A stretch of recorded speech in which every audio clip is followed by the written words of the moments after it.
everyone, so this is going to be a video on advice and tips for starting a YouTube channel. So I do get a lot of questions of how I started out, making videos on YouTube, so I thought I'd put them all into a video just to give you some tips and ideas of how to go about it. So the obvious first thing will be to create a channel name, so it's be your YouTube name. So this is a name that you'll be going by when everybody wants to search for you, or everyone will call you by. So it has to be something that personifies yourself, or something that you like, or something you can definitely remember, and you can't change your name after you've created it on YouTube. So make sure you actually like it first before you actually click on like save. Then you have to make sure you have good filming equipment. So if you're filming videos, obviously you need to have a camera or a camcorder. So make sure it's a good quality camera or camcorder. You don't have to go out and buy the DSLR cameras or any big expensive professional ones, as long as it has good quality, good audio, which is very important. Preferably if it has a flip screen which you can see yourself with, that's really good. But some of them don't do, some of the cheaper ones. So you can obviously film with a basic camera and maybe put a mirror behind it so you can see yourself, make sure you're in shot. I did that when I first started, but the problem with mine is my camera wasn't made for filming videos, they're just made for pictures. So I tried to film with it, it did work, but the audio wasn't very good, and it didn't autofocus, didn't have the autofocus feature, so it was a bit of a problem. But make sure it's a really good camera, good audio as well, so people can actually hear what you're saying. Because the one thing that subscribers, because I'm a subscriber as well, don't like is when the video is so great but they just can't hear a single word the person is saying. So you don't want someone to have to skip through your videos or not watch it at all because of the fact there's audio issues. Once you have your camera, it's also good to have good lighting, as well as being able to hear what you're watching. You want to be able to see what you're watching. So make sure you have a good background to work with. I'm not saying go and buy some studio lighting or any expensive equipment for if you're just starting out.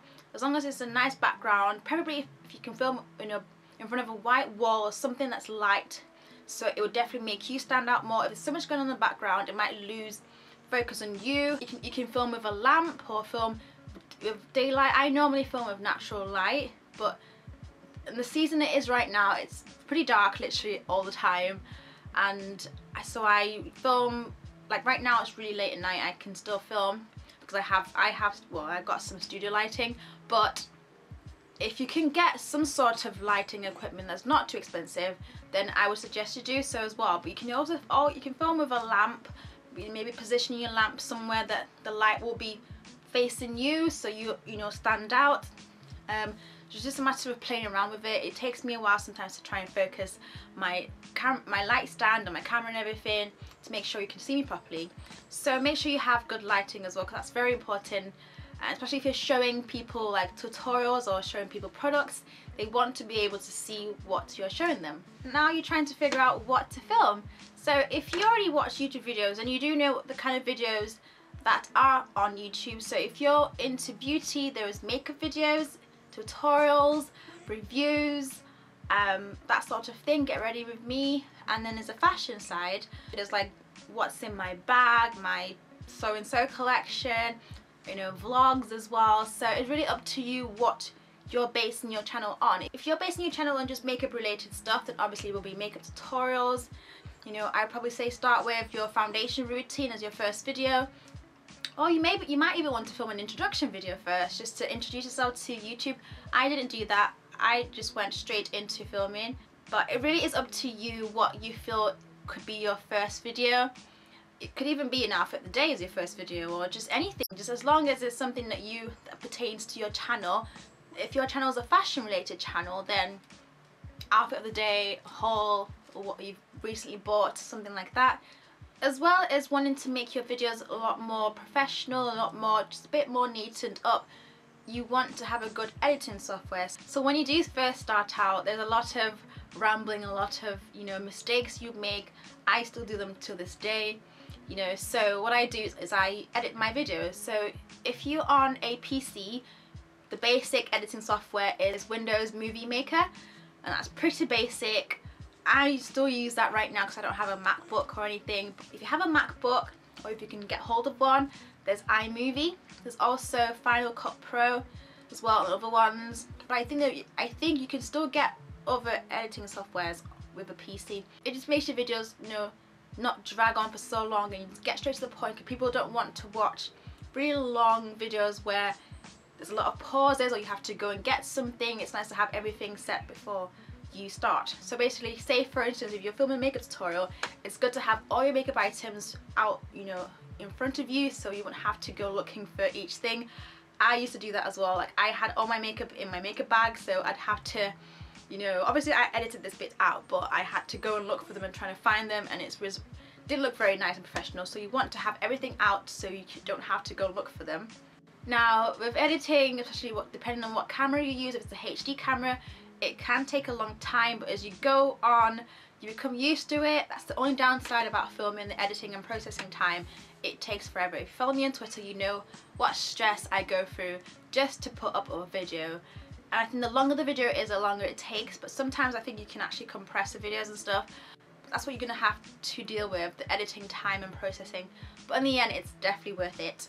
So when it comes to filming videos, obviously, like I said, there's a lot of the same things here on YouTube. You have so many tutorials, outfit of the days, hauls, all that kind of thing. But you need to try and make it your own. Put some of your personality into the video as well, because everyone pretty much has seen it all before. But you know, I have a lot of people who I watch who do exactly the same thing, but they're just different people.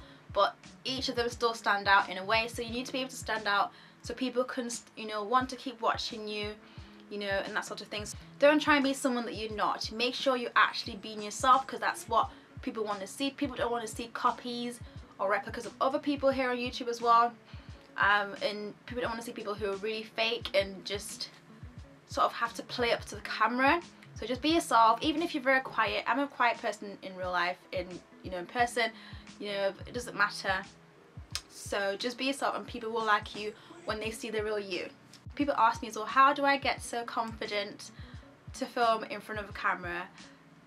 At first, you have a camera in front of you, there's no one in the room, and you're like, oh my god, I'm literally gonna be talking to myself. How is this gonna work? At first, I had a really soft voice, and you could tell I was really shy, and it felt so strange staring into a lens with nobody else like staring back at me. But you need to remember that it's like talking to your friends. So try and imagine talking to someone, your best friend or someone in your family, and just sort of simulate that sort of conversation. It makes it a lot easier for you to film. Just pretend there's somebody staring back at you when you're talking, and it will become easier as time goes on. At first, I was staring a lot at because I have a flip screen as well. I still do it anyway, just because I need to make sure I'm in shot and stuff. But I stare a lot at the flip screen. It's nice to be able to stare into the lens, because it means the people watching you will feel you actually talking to them, you're looking straight at them. Try to stare into the lens as often as you can, so it doesn't look like you're just talking to somebody else in the room and they're just watching you speak. So it's like a one-on-one conversation with each person that watches you. Okay, so you have your video out already, you've posted your video on YouTube, and you begin to worry about views and subscribers. Don't let that be your first focus, because if you just started out, you're not going to get as many views and subscribers as you hope for. The one thing you shouldn't be doing is sitting there and counting subscribers and views, because that could probably discourage you, because you watch your favorite YouTuber and then you see so many views and then you see yours and you think, oh my god, how can I be like her? Don't compare to anyone on YouTube, because that's not the way to go. You're you, focus on you, and people like you for you. So in terms of views, a way to sort of help a little bit when you're first starting out is to try and post your videos onto other network sites. So you have Facebook, Twitter, if you have a blog or somewhere, a forum, you can actually post your videos there and you can get views as well. So you might not get so many views straight away from just posting onto YouTube. It just helps for you to get your videos out, to circulate a bit more than just on YouTube. Also, you can post your videos as video responses to other, bigger YouTube gurus or YouTubers. I don't like the word guru because, yeah.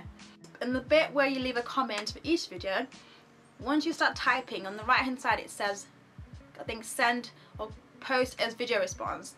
this can help as well to get them to watch it, and it would actually appear underneath their videos as, you know, as a video response. That would help as well to try and get views. Yes, do try and send your videos to bigger YouTubers to watch, but it is up to them if they feel they want to watch it, especially when you say sub for sub. Do not say sub for sub to anyone, because that really discourages a lot of YouTubers to watch your videos. If you say I've subbed, now sub to me or watch my video, it'd be nice to say like, it'll be nice of you to kindly watch my videos and give me some feedback on what I should do. That's fine. Now I get that a lot. I try to watch them as much as I can. Sometimes it takes a bit of time, but I try. So that could be another way to get your views out there, to try to get them to watch your videos, and they can actually help you as well. Once your video is up on YouTube, you have to obviously fill in the description and everything, and there's a bit where you can tag your videos. So say it's a blue smoky eye makeup tutorial, I would write my name, my blog, website, address, makeup tutorial, blue smoky eye, and try and maybe list some of the brands I use as well. So if you sort of add tags to your videos, it makes it easier for people for it to come up in a search. So if someone searches for blue smoky eyes, your video will be in the list of searches. Maybe not on the first page, but it will be in the list. So try and get in as many words in your tags as you can, but do not put YouTube names, YouTube guru names as a tag. That's not right. Don't do that. Just make sure it's actually to do with the video, because I've seen a lot of videos where there've been random tags and I'm looking for something, I get something else. Also your title, try and make it as descriptive as you can, so when people search for it, it'll also be easy to find. Also, if you can fill in the description box of your videos, this also helps less questions being asked, because the one thing that really frustrates me is when I have filmed a video and I've also tried to fill in the description box for everything. I've even mentioned in the video that to please look in the description box for questions, for answers, and I still find people asking me the same old questions. So if you film videos, you'll understand when it does happen to you. So the way to avoid this will be to try and fill in as much as you can in the description box of what you've used, what you've mentioned, or any links you might need to take your subscribers to. That just helps to reduce the questions being asked as well.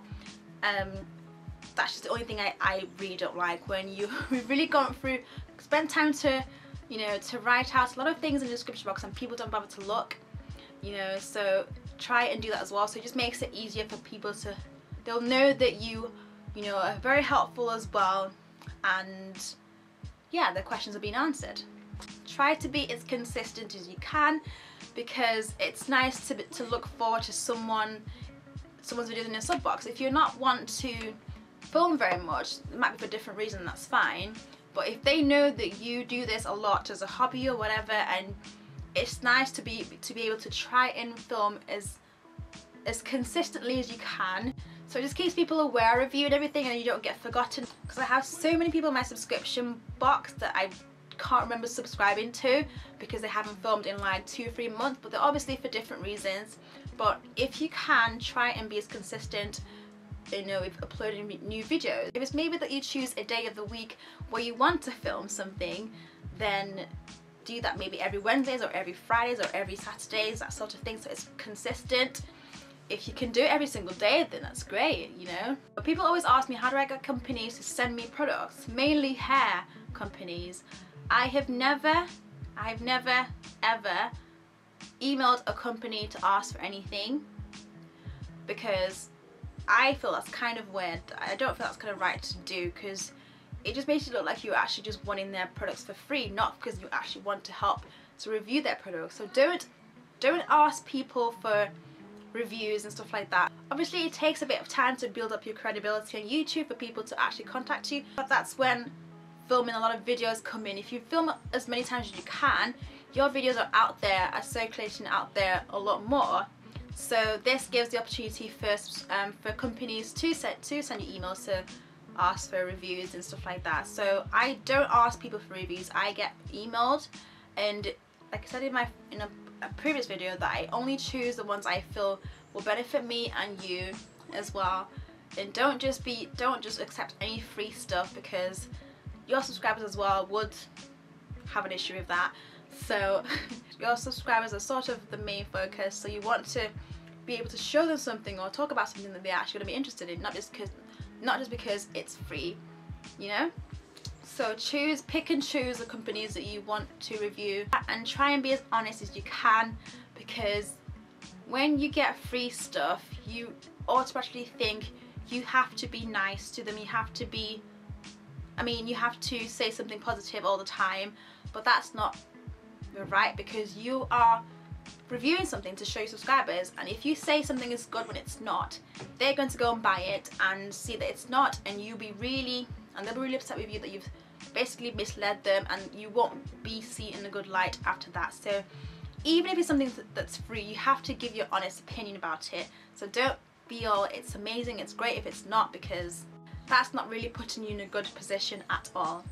Another perk of being on YouTube is that you get to attend, some people get to attend, you know, events and stuff. So this is a good way to network, try and speak to, even if it's not going to an event, try and speak to other YouTubers who do videos as well, because they can encourage you and help you, and that, you know, we're all like a big family, all of us, because we're doing the same thing. So we feel our pains, we feel our struggles, we feel our successes.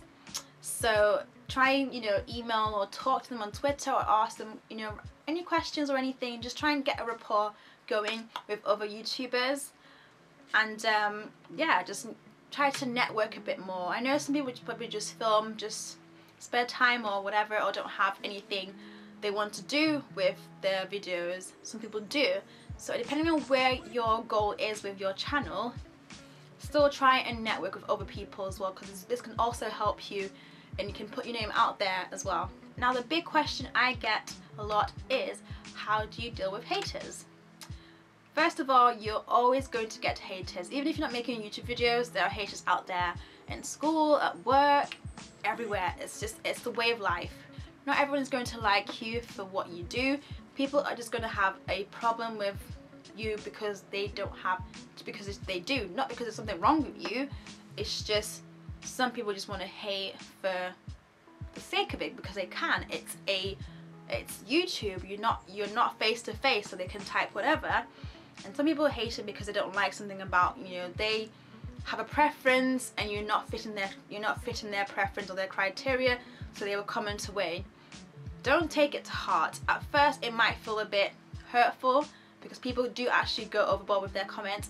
Don't take it to heart. Just remember, you don't know these people, they don't know you personally, so they're not going to be a factor in your life, basically. So just keep doing it, keep going, try and focus on the positive subscribers that you have, and people who actually care and, you know, encourage you, and that should keep you going.